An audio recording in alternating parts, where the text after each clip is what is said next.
بسم الله الرحمن الرحيم. لا أقسم بيوم القيامة ولا أقسم بالنفس اللوامة. أيحسب الإنسان أن لن نجمع عظامه بلى قادرين على أن نسوي بنانه بل يريد الإنسان ليفجر أمامه يسأل أيان يوم القيامة فإذا برق البصر وخسف القمر وجمع الشمس والقمر يقول الإنسان يومئذ أين المفر كلا لا وزر إلى ربك يومئذ المستقر ينبأ الإنسان يومئذ بما قدم وأخر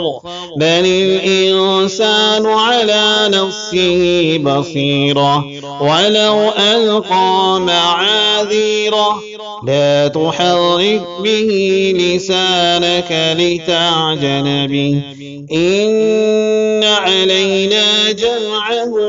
وقرآنه فإذا قرأناه فاتبع قرآنه ثم إن علينا بيانه كلا بل تحبون العاجلة وتذرون الآخرة وجوه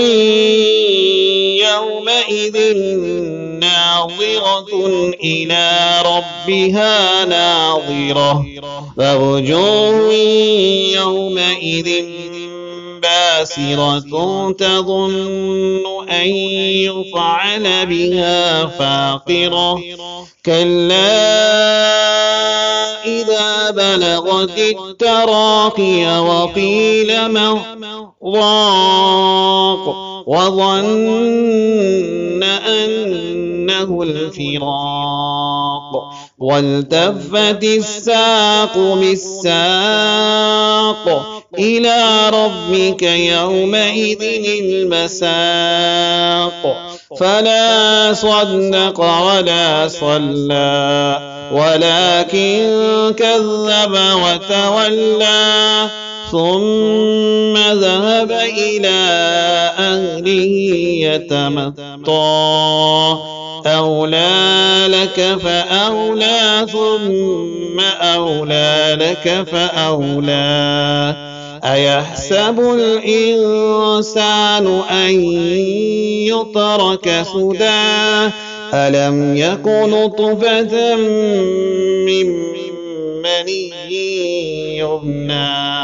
ثم كان علقة